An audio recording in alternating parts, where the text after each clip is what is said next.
नमस्कार, मैं हूं वीरेंद्र कुमार झा और आप इस समय देख रहे हैं खबर तक तक। खबर तक तक पर दिखाई जाने वाले सुपरहिट फिल्मों की कहानियों की श्रृंखला की अगली कड़ी के रूप में मैं जिस फिल्म की कहानी को लेकर आप सबके समक्ष उपस्थित हुआ हूं, वह फिल्म है मिस्टर एंड मिसेस 55। यह फिल्म वर्ष 1955 ईस्वी में रुपहले पहले पर प्रदर्शित की गई थी और यह उस वर्ष की सर्वाधिक कमाई करने वाली फिल्मों में शुमार थी। इस फिल्म के निर्देशक थे गुरुदत्त और इस फिल्म में मुख्य भूमिका गुरुदत्त और मधुबाला ने निभाई थी। वहीं इस फिल्म में खलनायिका की भूमिका निभाई थी ललिता पवार ने और जॉनी वॉकर, कुमकुम आदि ने इसमें सहायक कलाकार की भूमिका निभाई थी। इस फिल्म में बेहतरीन नृत्य के दृश्यों और सुरीली मधुर संगीत का जबरदस्त समावेशन किया गया था। इस फिल्म के संगीतकार थे ओ.पी. नैयर और फिल्म के गानों को स्वरबद्ध किया था मोहम्मद रफ़ी, गीता दत्त और शमशाद बेगम ने। यूँ तो इस फिल्म के सभी गाने सुरती मधुर थे, लेकिन उसमें से भी जाने कहाँ मेरा जिगर गया जी, अभी अभी यही था किधर गया जी, जाने कहाँ मेरा जिगर गया जी, अभी अभी यही था किधर गया जी, किसी की अदाओं पे मर गया जी, बड़ी बड़ी अखियों से डर गया जी। और इस फिल्म का एक अन्य गाना, चल दिए बंदा नमाज छेड़ कर मेरे दिल का तार, चल दिए बंदा नमाज छेड़ कर मेरे दिल का तार, हम तरसते ही रहे जलवे बरसते ही रहे, सुनिए मिस्टर चालबाज बनिए न बढ़ती रंदाज, सुनिए मिस्टर चालबाज बनिए न बढ़ती रंदाज, और कोई घर ढूंढिए इनको यहाँ मत फेंकिए, सुनिए मिस्टर चालबाज बनिए न बढ़ती रंदाज ने उस वर्ष अपार प्रसिद्धि पाई थी। तो आइए अब जानते हैं क्या है फिल्म मिस्टर एंड मिसेस 55 की पूरी कहानी। फिल्म मिस्टर और मिस्ट्रेस 55 की कहानी की शुरुआत एक युवक के द्वारा अखबार बेचने के दृश्य से होती है। ज़्यादा से ज़्यादा अखबार बेचने के लिए वह अखबार विक्रेता युवक उस अखबार में छपी एक खबर जिसमें संसद में तलाक के विषय पर चर्चा होने की बात कही गई है, बार बार दोहराता है। उस अखबार को खरीदने वालों में से एक अनीता नाम की युवती भी रहती है, जिसकी भूमिका मधुबाला ने निभाई है। अनीता अपनी फूफी यानी पिता की बहन सीता देवी, जिसकी भूमिका ललिता पवार ने निभाई है, के साथ रहती है। यह मर्दों से घृणा करती है और उसे अवसरवादी, लोलुप आदि बताती है। अपनी यही सोच उसने अनीता के दिमाग में भी भर दिया है, इसलिए वह उसे अखबार में छपी तलाक वाली खबरों को पढ़कर बहुत खुश होती है और अपनी फूफी सीता देवी को अखबार में छपी खबर दिखाने आती है। जिस समय अनीता हाथ में अखबार लिए अपना घर आती है, उस समय वहाँ उसकी फूफी मर्दों के प्रति घृणा भाव रखने वाली महिलाओं के साथ एक पार्टी कर रही होती है और उसमें मर्दों के खिलाफ तरह तरह की व्याख्यान दे रही होती है। अनीता जब अपनी फूफी सीता को अखबार में छपी वह खबर दिखाती है तो सभी औरतें काफ़ी खुश हो जाती हैं और कहती हैं कि उन्हें तलाक का अधिकार ज़रूर मिलेगा और जल्दी ही वे सब पुरुषों के आतंक से मुक्त होकर स्वच्छंद भाव से रहने लगेंगी। अनीता रमेश नाम के एक टेनिस खिलाड़ी, जिसकी भूमिका अल नासिर ने निभाई है, इससे प्यार करती है। हालांकि रमेश उससे प्यार नहीं करता है। रमेश इसलिए उससे प्यार नहीं करता है क्योंकि उसकी फूफी सीता देवी को मर्द पसंद नहीं है और यही बात उसने अनीता के मन में भी भर दी है। लेकिन अनीता इस बात की परवाह न करते हुए बार बार रमेश से अपनी फूफी से छुप छुप कर मिलती है और उसके टेनिस के खेल में और ज़बरदस्त प्रदर्शन के लिए उत्साहित करती रहती है। इसी क्रम में एक दिन जब उसकी फूफी सीता देवी अपने घर में महिलाओं के स्वच्छंद विचार पर महिलाओं के साथ एक मीटिंग कर रही थी, तभी उसकी एक नौकरानी उसे अनीता के घर में नहीं होने और रमेश के टेनिस मैच देखने जाने की बात बताती है। हालांकि वहां मौजूद एक दूसरी नौकरानी उससे कहती है कि अनीता की तबीयत अच्छी नहीं है और वह कहीं नहीं गई है बल्कि अपने कमरे में सो रही है। तब सीता देवी खुद ही अनीता को देखने चली जाती है और यहाँ अनीता को न पाकर अपनी एक नौकरानी को अनीता को ढूंढने के लिए भेज देती है और उस नौकरानी की काफ़ी फजीहत करती है।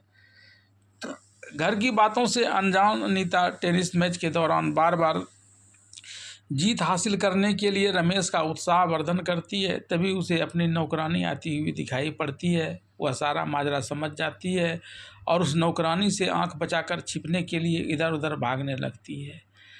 इसी क्रम में उसकी मुलाकात प्रीतम नाम के एक युवक से होती है जो एक कार्टूनिस्ट है और इस समय बेरोजगार होने के कारण भारी अर्थाभावों से जूझ रहा है। फिल्म में प्रीतम की भूमिका गुरुदत्त ने निभाई है। यहाँ पहले तो अनीता और प्रीतम के जूता की अदला बदली हो जाती है और जब उसे ठीक किया जाता है तब अनीता का एक रूमाल प्रीतम के हाथ लग जाता है, क्योंकि तब अनीता की नौकरानी उसे यह कहकर घर ले जाती है कि उसकी फूफी उसे ढूंढ रही है। अनीता जब नौकरानी के साथ अपना घर आती है तब उसकी फूफी सीता देवी उससे पूछती है कि वह कहाँ गई थी। इस पर अनीता डॉक्टर के पास जाने की बात करती है।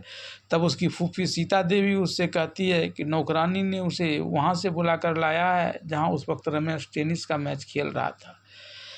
फिर वह अनीता को समझाती है कि सारे मर्द एक जैसे होते हैं, सब के सब खुदगर्ज, इसलिए रमेश से प्यार करने और शादी करने की बात हरगिज न सोचे। ऐसी हिदायत देकर वह वहाँ से चली जाती है, लेकिन अनीता इसके बावजूद बहाना बनाकर रमेश से मिलते रहती है। एक बार जब वह रमेश से एक तरन ताल पर मिलती है तब रमेश वहाँ तैरने का मज़ा ले रहा होता है। यहाँ जब अनीता उसे अपनी शादी की बात करती है तो वह यह कहकर इनकार कर देता है कि अभी तो वह लंदन जा रहा है। इस पर अनीता उससे कहती है कि लंदन जाने से पहले वह इससे शादी कर ले और फिर दोनों साथ में लंदन जाएंगे। लेकिन रमेश इस पर उसे सोचकर बाद में जवाब देने की बात करता है। तब अनीता उससे कहती है कि आज हम दोनों फिल्म देखने जाएंगे और वहीं शादी की बात भी तय हो जाएगी। रमेश अनीता से शादी करना नहीं चाहता है और इस पर विचार करता है कि वह कैसे अनीता को उससे शादी करने से इनकार करने की बात बताए। तभी उसे जानी आते हुए दिखाई पड़ता है और वह जानी से सिनेमा देखने जाने की बात करता है। जानी बिना पैसा खर्च किए सिनेमा देखने जाने के लिए तैयार हो जाता है। तब रमेश उसे सिनेमा का 2 टिकट और एक चिट्ठी देते हुए कहता है कि वह इस चिट्ठी को लेकर सिनेमा हॉल में सिनेमा देखने चले जाए और बगल में बैठी लड़की अनीता को यह चिट्ठी दे दे जिसमें उसने उससे शादी करने से इनकार करने की बात लिखी है। जॉनी सिनेमा के टिकट और रमेश के पत्र को लेकर सिनेमा हॉल आता है तो यहाँ लिली को पहले से बैठा हुआ पाता है। लिली का सानिध्य पाने के लिए वह किसी व्यक्ति की तलाश करने लगता है जो रमेश की चिट्ठी अनीता को दे सके। तभी उसे प्रीतम वहाँ दिखाई पड़ जाता है। वह प्रीतम को बुलाकर सारी बातें बताते हुए रमेश की चिट्ठी देकर उसे अनीता को देने के लिए राजी कर लेता है। प्रीतम जब अनीता को वह चिट्ठी देता है तो अनीता उस चिट्ठी को पढ़कर रमेश पर गुस्सा करते हुए प्रीतम को वहीं छोड़कर सिनेमा हॉल से बाहर चली जाती है। इस घटना के बाद अनीता उदास होकर अपने घर लौटती है और अपनी फूफी सीता देवी से रमेश के द्वारा इसे शादी करने से इनकार करने की बात बताती है। इस पर सीता देवी मन ही मन प्रसन्न होती है, लेकिन अपने मनोभावों को छिपाते हुए वह अनीता से कहती है कि मैं कहा करती थी ना कि सारे मर्द एक जैसे ही होते हैं। रमेश भी उन्हीं में से एक निकला, लेकिन कोई बात नहीं, हम लोग आगे भी अपनी मर्जी से अपनी ज़िंदगी के मज़े लेंगे। कुछ दिनों के पश्चात अनीता का 21वां बर्थडे बड़ी धूमधाम से मनाया जा रहा होता है। तभी वहाँ उसका पारिवारिक वकील आ जाता है और अनीता के पिता तथा सीता देवी के दिवंगत भाई की लिखी वसीयत को पढ़कर सुनाता है। इस वसीयत के अनुसार उसकी 70 लाख की जमा राशि उसकी बहन सीता देवी को न देकर उसकी बेटी अनीता को दे दी जाए। लेकिन इस राशि को लेने के लिए अनीता को 21 वर्ष में ही किसी से शादी कर अपना परिवार बसाना होगा। इस पर सीता देवी वसीयत की शर्त को गलत बताने लगती है, लेकिन वकील कहता है कि वसीयत में वही शर्त लिखी हुई है। साथ ही यह भी लिखा हुआ है कि यह शर्त इसलिए रखी गई है क्योंकि उसकी बहन सीता देवी इसके अभाव में उसकी बेटी की शादी ही नहीं होने देती और उसे भी मर्दों से घृणा करने वाली बना देती। वकील के चले जाने के बाद सीता देवी अनीता से कहती है कि यह उसकी गुपचुप रीति से शादी करवा देगी और फिर तलाक भी दिलवा देगी, जिससे 70 लाख के उसके पिता की संपत्ति इसके पास आ जाएगी और फिर ये लोग मज़े से अपनी ज़िंदगी जिएंगे। अनीता के राजी होने पर सीता देवी अपनी योजना को कार्य रूप देने में जुट जाती है। इधर प्रीतम एक अच्छा कार्टूनिस्ट होने के बावजूद काम नहीं मिलने के कारण भारी आर्थिक तंगी से गुजर रहा होता है। इस दौरान वो अपने मित्र जॉनी, जिसकी भूमिका जॉनी वॉकर ने निभाई है, से पैसे उधार लेकर किसी तरह अपना दिन काट रहा होता है। यहाँ तक कि जिस खोली में वह रहता है उसका किराया भी नहीं चुका पाता है और किराया नहीं चुकाने के कारण उसकी मालकिन उसे बार बार घर से निकाल देने की धमकी देती है।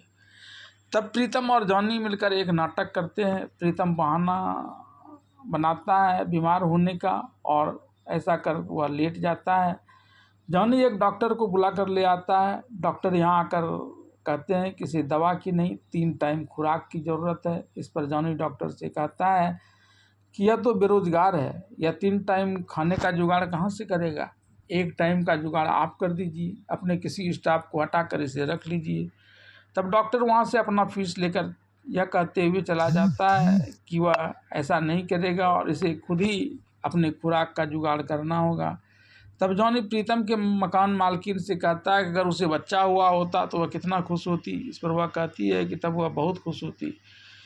इसके बाद जॉनी उससे कहता है कि अगर उसके बच्चे हुए होते तो आज वह प्रीतम के ही इतना बड़ा होता। तब मकान मालकिन कहती है कि बिल्कुल इतना ही बड़ा होता। इसके बाद जॉनी अपना अंतिम दांव चल देता है और कहता है कि आपके पुत्र के ही समान प्रीतम यहाँ इतना बड़ा होकर पड़ा हुआ है, आप इसे ही अपना बेटा क्यों नहीं समझती हैं। तब प्रीतम का मकान मालकिन भावुक हो जाती है और प्रीतम को खाना खिलाने और उसकी देखभाल करने की बात करती है। जॉनी अपने ऑफिस में काम करने वाली एक युवती लिली से प्यार करती है, लेकिन शुरुआती दौर में लिली उसे कोई भाव नहीं देती। उल्टे एडिटर को सब कुछ बता देने की बात करते हुए उसे अखबार से निकलवा देने की धमकी देती है। लेकिन तरह तरह के बहाने बनाकर बार बार लिली से मिलकर जॉनी आखिर लिली का प्यार पाने में सफल हो जाता है।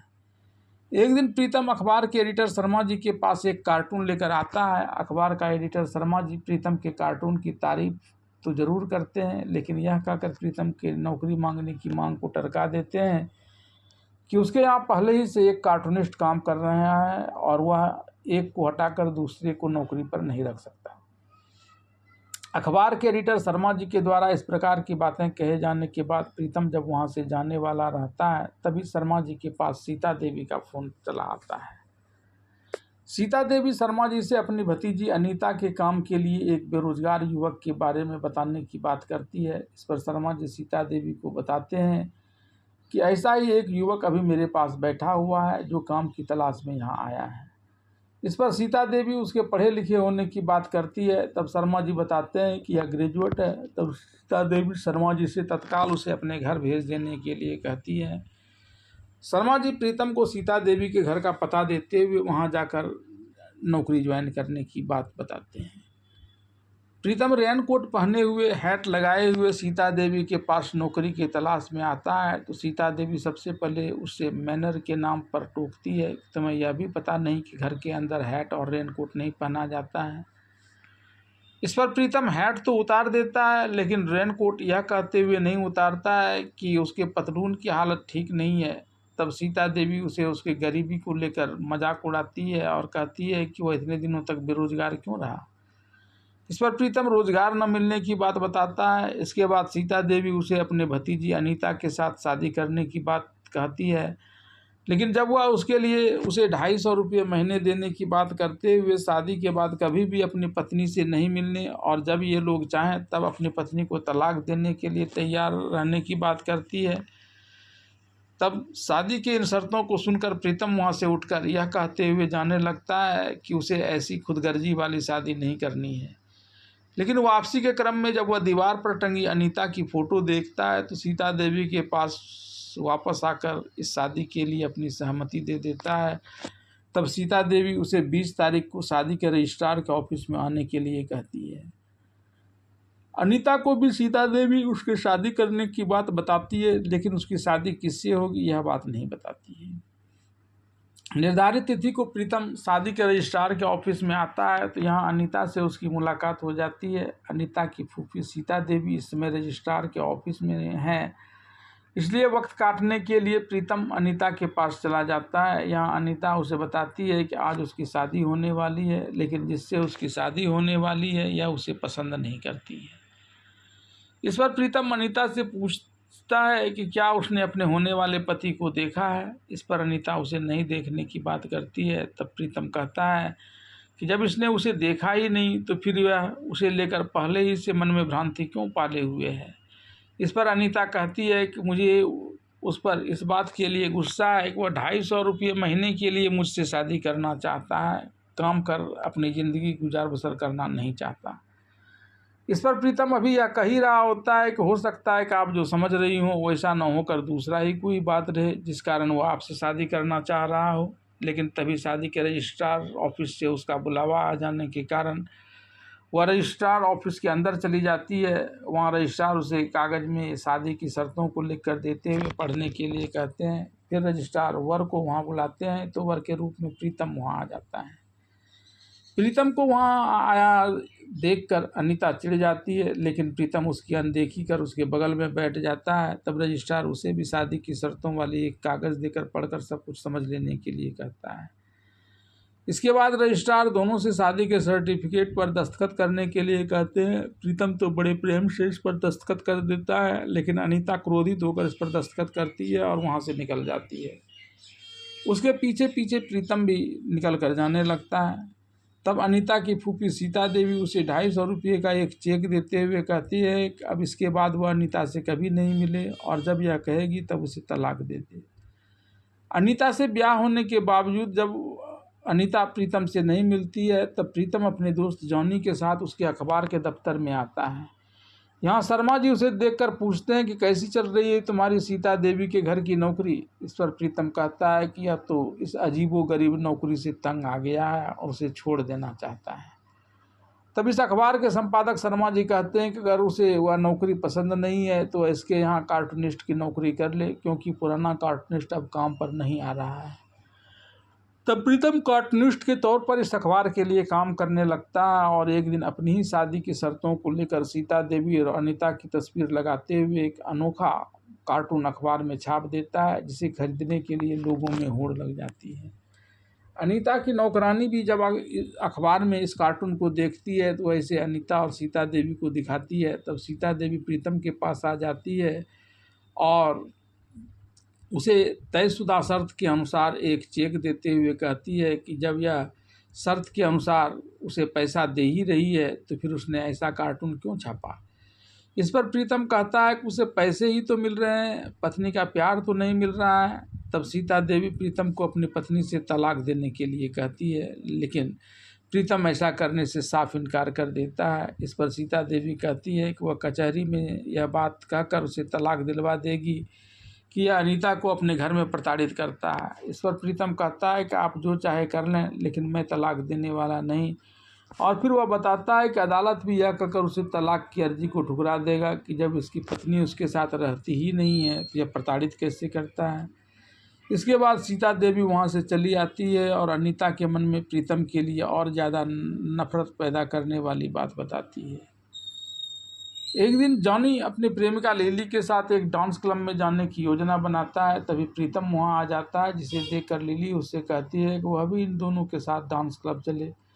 यह सुनकर जॉनी को थोड़ा अटपटा लगता है, लेकिन प्रीतम भी उन दोनों के साथ डांस क्लब में चला आता है। यहाँ अनीता भी आई हुई होती है।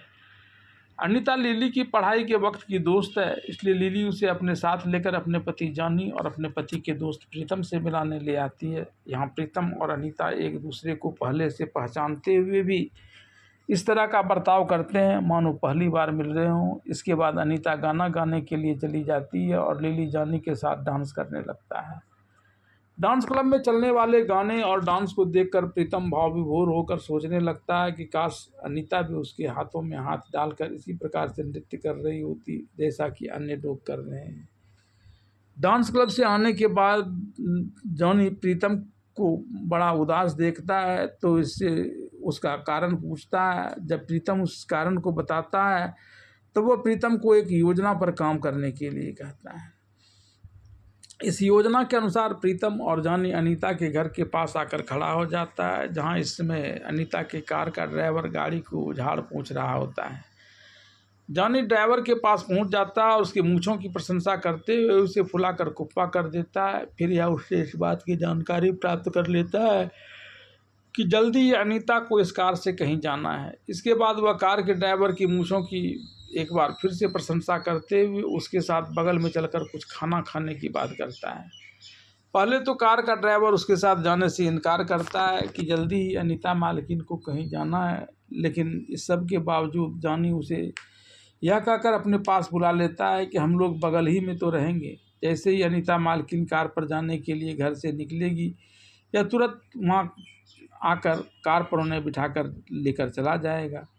कार का ड्राइवर जैसे ही वहाँ से हटता है वैसे ही प्रीतम कार की ड्राइविंग सीट पर हैट लगाकर बैठ जाता है। अनीता घर से निकलकर कार में बैठकर ड्राइवर से कार चलाने के लिए कहती है और प्रीतम कार को तेज़ी से चलाकर ले जाने लगता है। यह देखकर कार का ड्राइवर वापस आने लगता है, लेकिन जब तक वो वापस आता तब तक प्रीतम कार को लेकर अनीता के साथ काफ़ी दूर निकल जाता है।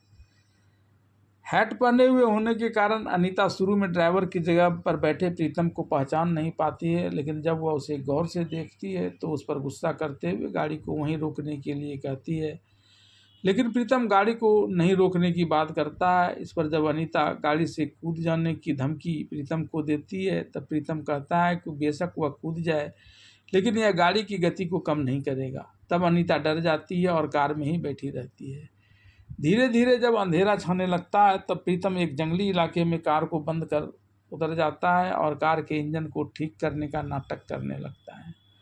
अनीता के पूछने पर वह बताता है कि अगर इंजन ठीक नहीं हुई तो दोनों को यहीं जंगल में ही रात गुजारना होगा, और नहीं तो अनीता को कार को पीछे से धक्का देना होगा ताकि जल्दी ही कार को किसी मैकेनिक के पास ले जाकर ठीक करवाया जा सके और फिर वहाँ से आगे का रास्ता तय किया जा सके।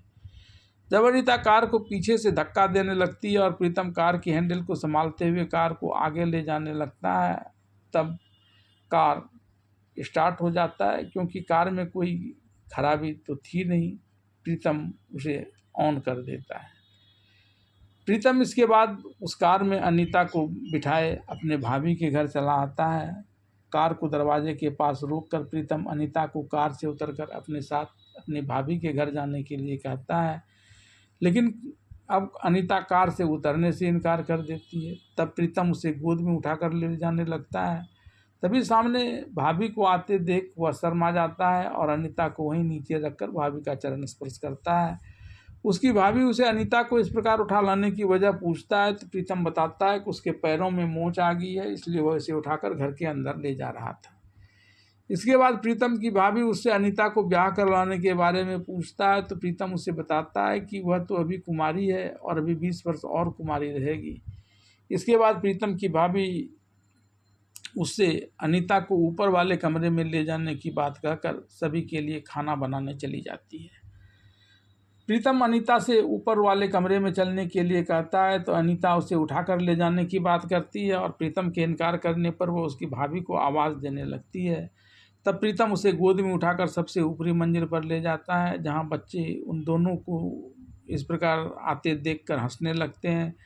प्रीतम बच्चे को अनीता की देखभाल करने के लिए कहकर नीचे चला जाता है। थोड़ी देर में बच्चे अनीता से घुल मिल जाते हैं और अनीता भी इन बच्चों के साथ बच्चों की माँ यानी प्रीतम की भाभी से भी घुल मिल जाती है। जब यह प्रीतम की भाभी से इतने बच्चों के होने के कारण उसकी स्वच्छंदता पर रोक लगने को लेकर सवाल करती है तो प्रीतम की भाभी उसे बताती है कि यही तो मातृत्व सुख है जो सिर्फ महिलाओं को ही मिलता है।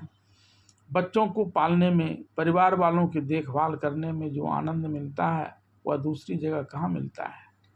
पैसे से तो इसे बिल्कुल नहीं खरीदा जा सकता। यह सुनकर अनीता प्रीतम से प्यार करने लगती है और प्रीतम भी अनीता से प्यार करने लगता है।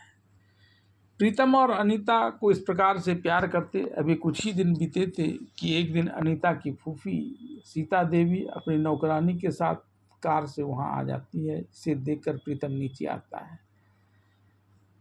पहले तो यह प्रीतम को पैसे देने की बात कहकर अनीता को तलाक देने के लिए कहती है, लेकिन इस पर प्रीतम उससे ही सवाल करता है कि वह कितने पैसे लेकर अनीता को अपने चंगुल से मुक्त कर देगी। यह सुनकर अनीता की फूफी सीता देवी गुस्सा जाती है और अनीता को अपने पास बुलाती है। अनीता जब अपनी फूफी के पास आने लगती है तो प्रीतम अनीता को उससे मिलने नहीं जाने की बात करता है। तब सीता देवी उसे समझाती है कि देखो, एक तो यह तो ज़बरदस्ती तुम्हें यहाँ ले आया है और ऊपर से तुम्हें मुझसे मिलने से भी रोक रहा है, और अब यह ऐसे ही तुम पर हर तरह का रोक लगाएगा, तुम्हारी स्वच्छंदता का अपहरण कर लेगा। यह सुनकर अनीता को भी लगता है कि प्रीतम अब उसे आगे दबा कर रखेगा। तब वो अपनी फूफी सीता देवी के पास चली आती है और उसके साथ वापस अपना घर आ जाती है। अनीता के इस प्रकार चले जाने के बाद प्रीतम वापस मुंबई आकर अपने दोस्त जॉनी से मिलता है। जॉनी अचानक इस प्रकार से उसके आ जाने पर चकित हो जाता है और उससे इतनी जल्दी आने को लेकर सवाल करता है। तब प्रीतम जॉनी को सारी बात बताते हुए उसे शराब की बोतल मिलने की बात करता है, जिसे जॉनी की प्रेमिका लिली सुन लेती है और गुस्सा कर वहाँ से चली जाती है। इस पर जॉनी उससे कहता है कि उसके कारण इसे हमेशा घाटा ही घाटा उठाना पड़ रहा है। पहले इसके खर्चे बंद करो, फिर यह कपड़े ले लेगा, और अब तो इसकी प्रेमिका को भी इसने भगा दिया। प्रीतम इन सारी बातों को सुनता है, लेकिन इस पर कोई प्रतिक्रिया नहीं देता है और जॉनी से शराब की खाली बोतल और 2 लड़कियों की व्यवस्था करने के लिए कहता है। प्रीतम दोनों लड़कियों को अपने दोनों बाहों में लिए टेबल पर शराब की खाली बोतल रखकर जॉनी से एक तस्वीर खींचने के लिए कहता है। हालांकि इस समय प्रीतम की मकान मालकिन के वहां जाने से कुछ देर के लिए इसमें व्यवधान पड़ जाता है, लेकिन अंत में जॉनी ऐसी तस्वीर खींचकर प्रीतम को दे देता है। इस तस्वीर और अनीता की फूफी सीता देवी के द्वारा समय समय पर शादी के शर्तों के अनुसार शुल्क के रूप में दिए जाने वाले सारे चेक को लेकर प्रीतम सीता देवी से मिलने चला जाता है। प्रीतम को अपने घर आया देख पहले तो सीता देवी इसकी बेइज्जती करती है और फिर दरबान से इसे घर से बाहर करने कहती है, लेकिन दरबान वहाँ नहीं आता है। इस पर प्रीतम उससे कहता है कि आप लोगों के दिल में प्यार नहीं है, सिर्फ पैसा ही पैसा है, तो लीजिए या तस्वीर। इसमें मेरी बदचलनी का आरोप लगाकर आप कहीं से भी तलाक ले सकती हैं। साथ ही वह इनके द्वारा दिए गए चेक भी वापस कर देता है। अनीता की फूफी सीता देवी अनीता को प्रीतम के द्वारा दिए गए उस तस्वीर को दिखाकर यह कहते हुए और ज़्यादा भड़का देती है कि प्रीतम के पहले से ही कई लड़कियों के साथ संबंध रहे हैं और यह इस तरह से पैसा कमाकर अपनी आजीविका चलाता है, क्योंकि वह तो बेरोजगार है।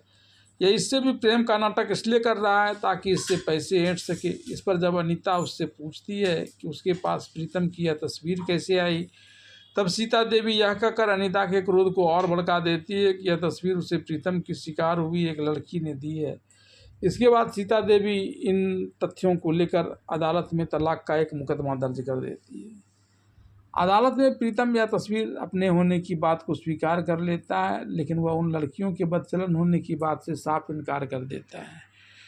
प्रीतम की इस बात को सुनकर अनीता के मन में अपनी फूफी सीता देवी के प्रति ही संदेह होने लगता है, लेकिन इस सब के बावजूद प्रीतम से उसका तलाक हो जाता है।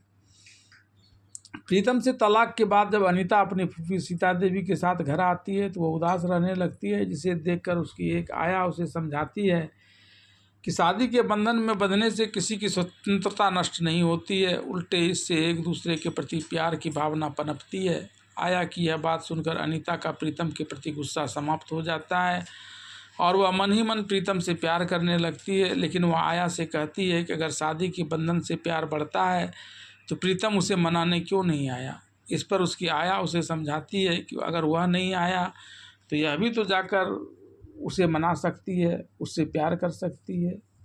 प्रीतम का अनीता से तलाक होने की बात से प्रीतम का दोस्त जॉनी को बहुत दुख होता है और वह प्रीतम से कहता है कि उसे यह नहीं पता था कि उसके द्वारा तस्वीर खिंचवाकर वह इस रूप में इसका प्रयोग करेगा। वह प्रीतम से कहता है कि लड़कियों का शोषण करना तो गलत बात है, लेकिन लड़कियों के प्रेम के साथ इस प्रकार छल करना भी तो उचित नहीं है। इस पर प्रीतम कहता है कि दीवानों की तो दीवानगी भी हद तक होनी चाहिए।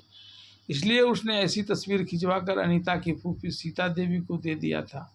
इस पर जॉनी कहता है कि ऐसा करते हुए उसने अनीता की तरफ नहीं देखा था, जो तलाक की अर्जी दिए जाने के बावजूद मन ही मन उससे प्यार करती थी।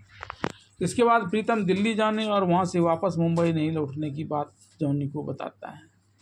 प्रीतम इधर दिल्ली जाने की तैयारी करता है और उधर जॉनी अनीता से मिलने चला आता है। प्रीतम की बात करने पर पहले तो अनीता जॉनी पर गुस्सा करने लगती है, लेकिन जब जॉनी उसे बताता है कि यह तस्वीर उसने प्रीतम के कहने पर यह सोचकर खींची थी कि अखबार में इस तस्वीर के छपने पर वह चिढ़कर प्रीतम से प्यार करने लगेगी, जॉनी अनीता को बताता है कि इस तस्वीर में मौजूद लड़की प्रीतम की कोई नहीं लगती है और वह पैसे पर काम करने वाली कलाकार है। साथ ही वह अनीता को यह भी बताता है कि प्रीतम पहले बेरोजगार था, लेकिन वह हमेशा काम की तलाश में रहता था और इसमें वह अखबार में कार्टूनिस्ट का काम करते हुए अच्छी कमाई कर रहा है।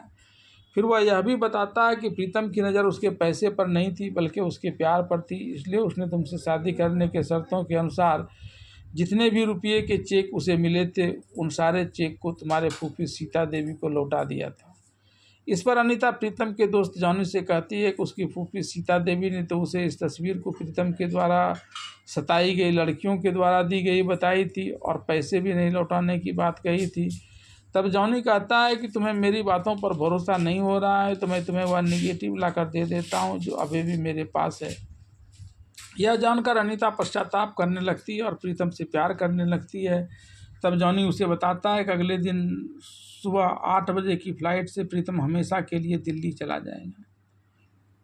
प्रीतम के दोस्त जॉनी के द्वारा कही गई इस बात को सुनकर अनीता अपनी फूफी पर गुस्सा करते हुए अपने घर चली आती है और अपनी फूफी सीता देवी से कहती है कि उसने तो इस तस्वीर के किसी लड़की के द्वारा उसे दिए जाने की बात कही थी, लेकिन यह तस्वीर तो खुद प्रीतम ने उसे दिया था और साथ ही शादी के शर्तों के अनुसार दिए गए सारे चेक को भी लौटा दिया था।